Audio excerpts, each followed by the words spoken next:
All right, it's official. Ryan Pressly waived his no trade clause. He is now with the Chicago Cubs.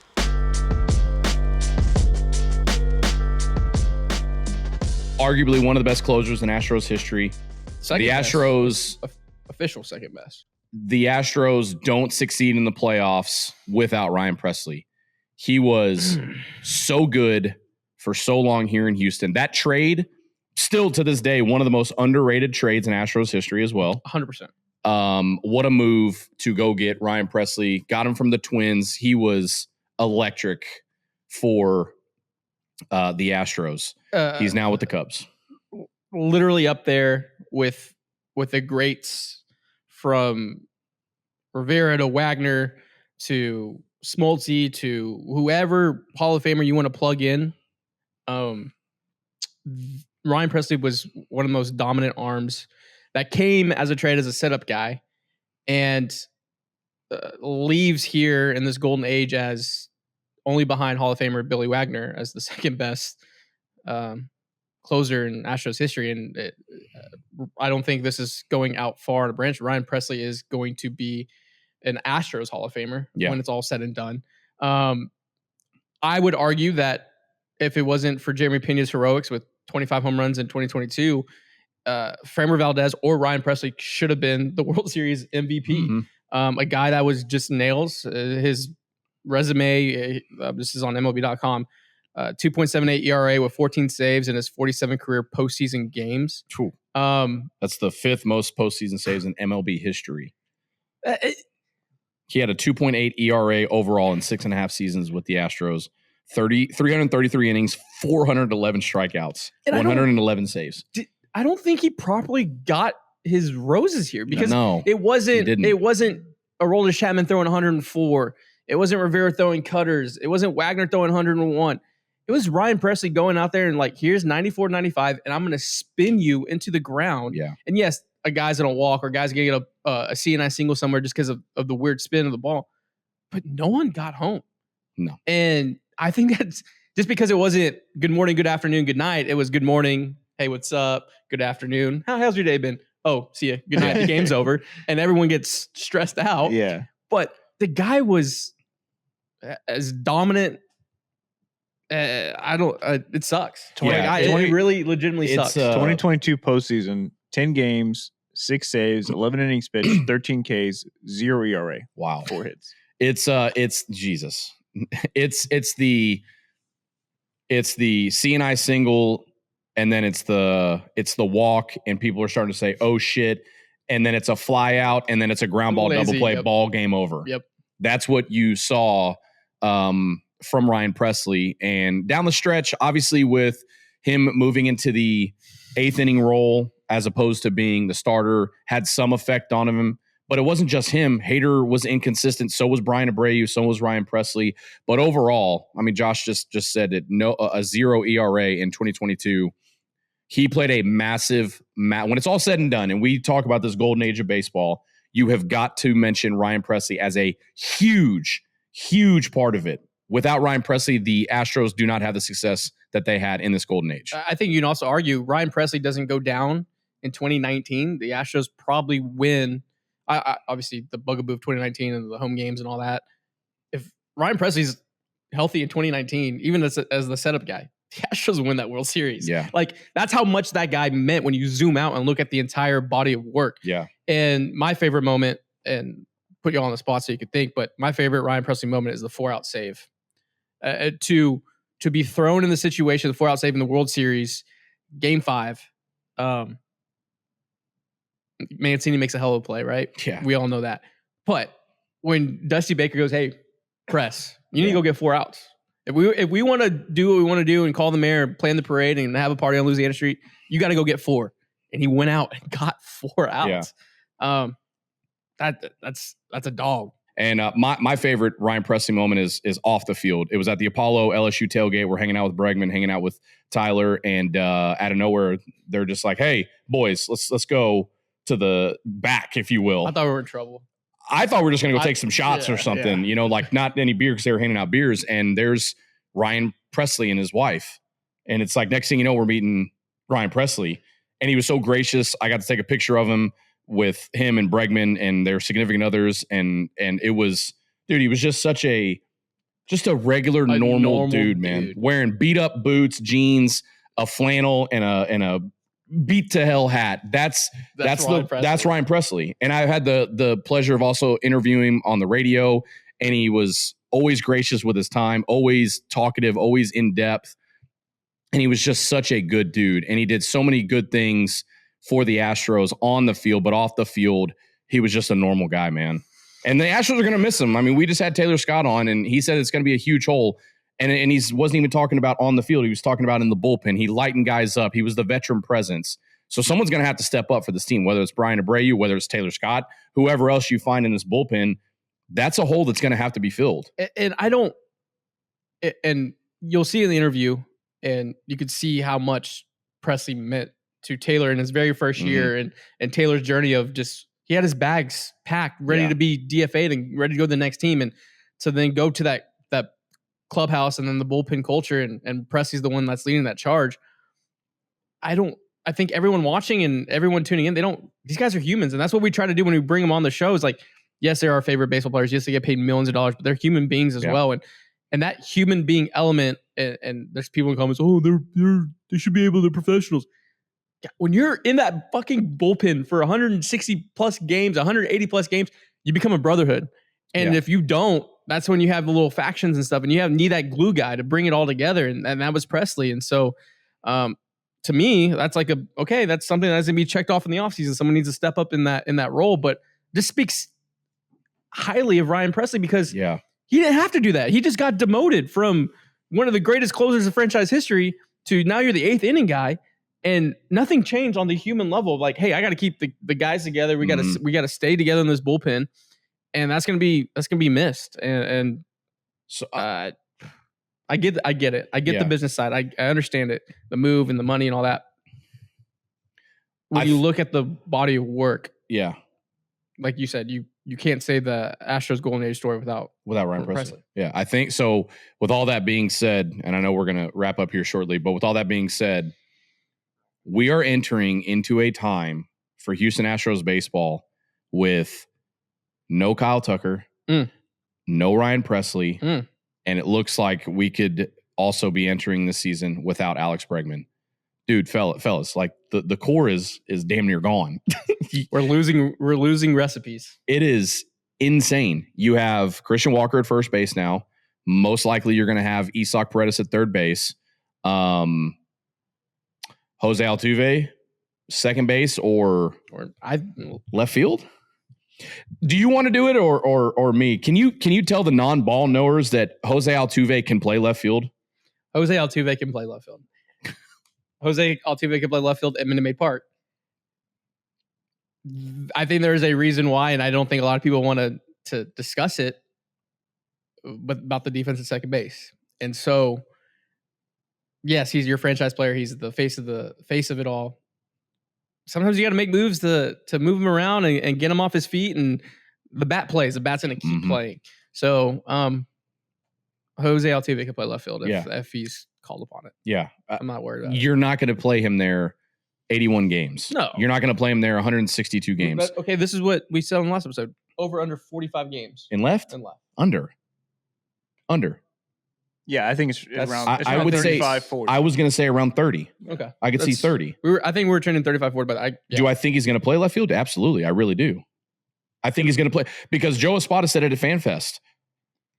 For Jose Altuve, where he's at in his career, you're going to be trying to give him off days anyways. Yeah. You'll play him at second. You'll have him DH. If he's got to play left field, he'll play left field. You're not putting him in left field in New York City. No, you're not. You're not putting him in LA or in Boston. No, you're not going to play him more. Like you're going in Philly. No, it's going to be very.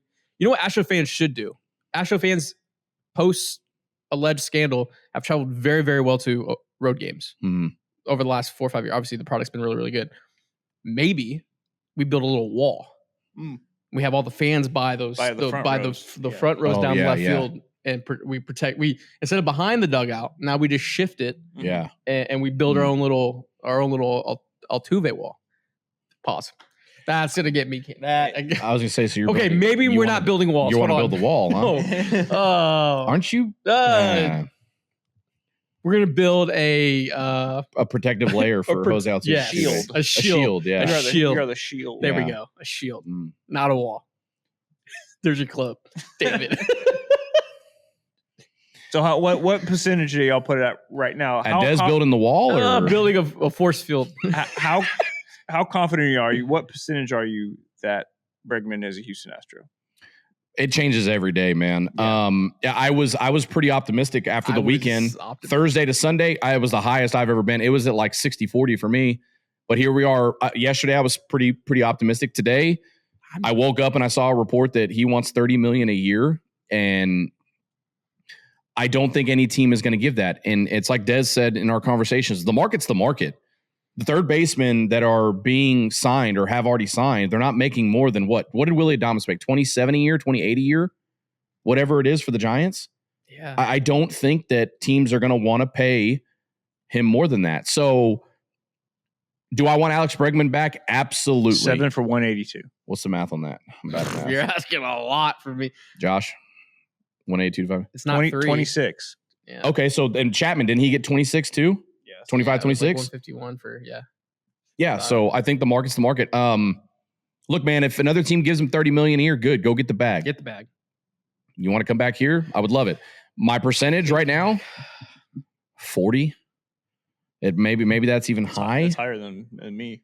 Dude, if they go and sign Jorge Polanco, I will. I'm not going to be happy. I'm not going to say it. No, go ahead, say it, dude. It's just us here, man. I will say if Jorge Polanco or Verdugo or okay, if it's Grichuk, Verdugo, Hayward, obviously you need a left-handed bat. I know Grichuk's a right-hander. Just go get Ben Gamel. And you shore up. But if you use the surplus of money that from trading Ryan Presley to then get a Jorge Polanco, 650 OPS last year, by the way. I may skip opening day. What? Because this is where I'm at, and this is just very an emotional thing. Just because it's Jorge Polanco, nothing to Jorge Polanco. He rakes on MLB The Show, but. That's helpful. It's almost like, okay, you had this plan, you didn't have this plan, it's all come together, and then one of the faces of the franchise and a cornerstone player, and you have the greatest second baseman of all time saying, I want this guy back, and he's never said that ever, and we've had a ton of superstars leave, and now you have an opportunity to bring him home, and look, there's negotiations, there's pride, there's egos, there's a Boris around. But you got to find some common ground. If common ground could be there, there's no point of just trying to dance around it. Just find it. Make a phone call, have a conversation. I like Brian, I was in the weekend. I was very positive. Yeah. I was 60%. Yeah. I'm back down to like 25. Yeah. I'm still a little more optimistic at 40, but then the more news and reports that I read about Jorge Polanco really being a possibility, it's going to piss me off, honestly. Do really we think they're just floating that to 100%? Shit or get off the pot type. Yeah. That's another thing I feel like with this whole situation with Bregman. If you're the Astros, at what point do you slam your foot down and say you either sign today or we're done? When does that happen? We're coming up on 2 weeks away from pitchers and catchers reporting. I think that moment is when the news breaks that Jorge Polanco signs with the Astros. Ugh. And also I think it if there's one person to pick up the phone and make it happen, it's Crane. Because we've seen Crane do it with Hader. We've seen Crane do it with Verlander. We've seen Crane do it time and time again. So if there's really hostility or pushback or this really strong negotiation that's kind of unfolding in front of us in our eyes, just across Twitter and in the media space, you know who could stop all that? Jim Crane. And he gets it. I mean, is it possible? So like, it was 5 or 6 for 156. Yeah, right? 6 for 156. Which is 26 a year. So is it possible to? What if we drop a year? Yeah, or is it possible to add in? Yeah, drop a year, make it. You can go 5 for 150. 5 for 156 is. Or is it possible to add 31 in and a half? Yeah. Incentives to where you're like, all right, an extra $2 million a year if you play 140 games. Yeah. An extra $1 million if you make the All-Star Yeah, game. you can add in all the incentives all you these want. things to where on paper, Bregs and they can be happy and like, okay, this on contract on paper you can say it's worth 180, it's worth $30 million a year or whatever. But on the Astros side, they only have to pay that if he's doing what he's supposed to do. But have we ever seen Jim Crane do that? No, and I don't understand why. It's like I don't know why you want it, because if Bregman is making the All-Star game and playing 140 games a year in a season, then yeah, he's worth $30 million. Yeah. You know what I mean? Yeah. So, but I mean, there's been a specific, I'm not disagreeing with you. I think you should add incentives. Yeah, they just never do. And for they've stuck with the same business plan year in and year out. They don't give contracts longer than 6 years. Bregman's offer is reportedly the highest ever. They offered, or Jose Altuve signed for 151 a couple years ago. That was the highest. Now 156 would be the highest. So they have this business plan and the model, and they've done it year in and year out, and they've been successful. So if you're a successful businessman, why change it? I'm not a successful, and he hasn't been wrong. No, he hasn't been wrong, right? I mean, you look at George Springer, dude. Have you seen his numbers? Yeah. Since he left here, like Garrett Cole never wanted to be here. Like after his 2-year deal was up, we have Hunter Brown now. Yeah.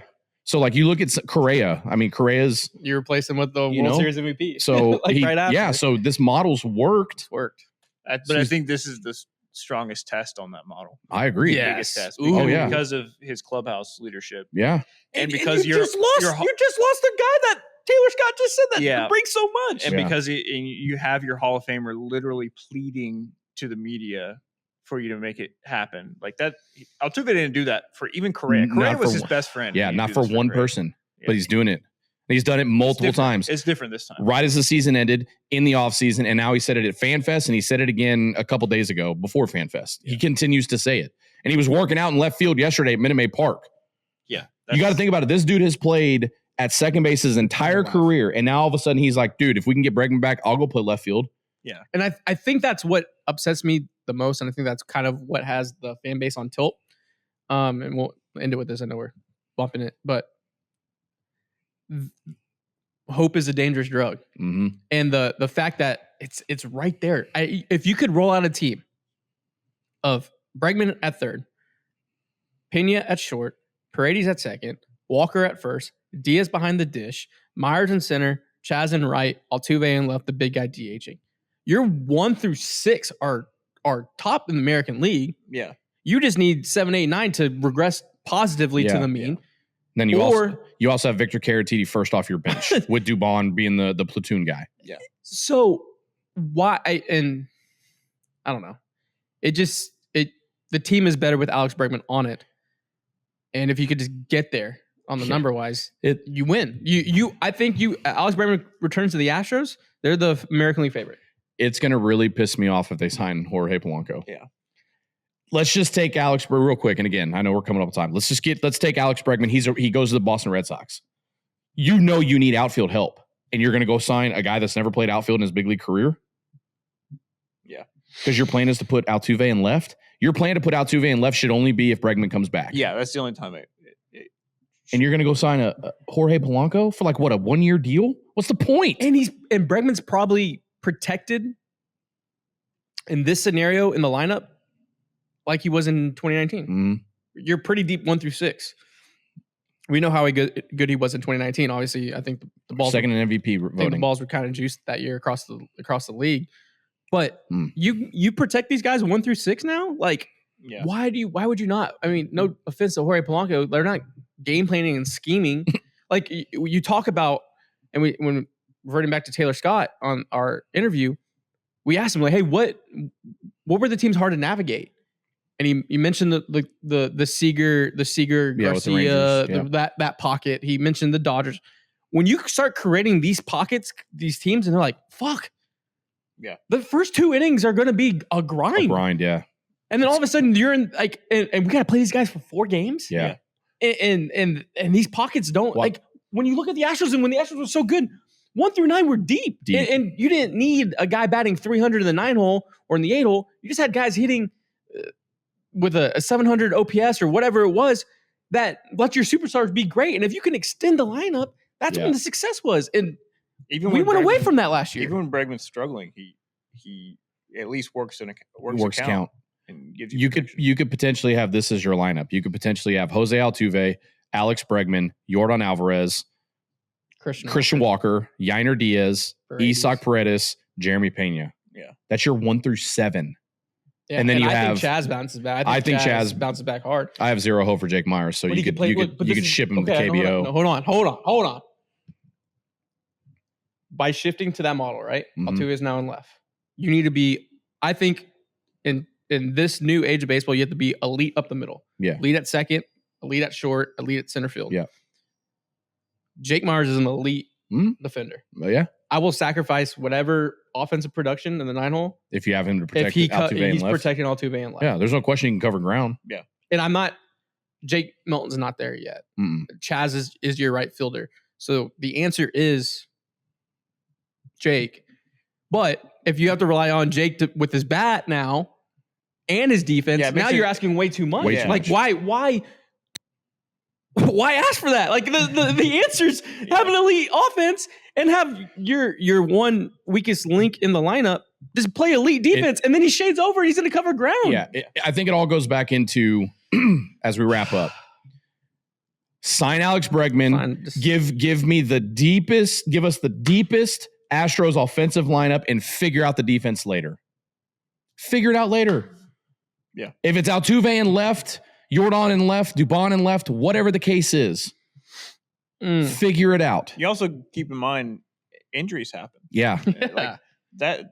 Somebody's going to miss. Imagine they don't sign Bregman and then knock on wood, a few weeks into the season, one of your starters gets injured, and now you have like now you're back to last year. Yeah, now you have like a 1 through 5, and if one or two those guys are struggling, now you're relying on Jordan or somebody to carry the entire team carry for the like offense. 2 weeks of the season. Yeah, Gonna be interesting, man. We're coming up on 2 weeks away from pitchers and catchers reporting, so glad to be back.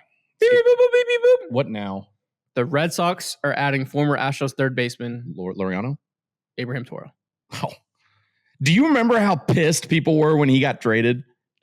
Where the fuck is Toro? Verlander said one thing. He had one moment. He did kind of take it to us every time we played him, though. Yeah, he did. But other than that, he was barely above average. Yeah. Good trade. I don't even remember who he was traded for, but good trade. Was it Montero? I think it was Montero. Oh, yeah. It was. Yeah, you're right. Good call. Yeah, there you go. Jimmy Click. All right. Let's get out of here. Josh. Houston's wing joint. Paul's wing joint. We're doing it again? This is a whole new episode. Oh, that's right. Clip. Yeah. My bad. Big City Wings. Yeah. Super Bowl Sunday coming up. Get your wings. 2 for Tuesday today. 2 for Thursday. Burger Wednesday. Zing Zang.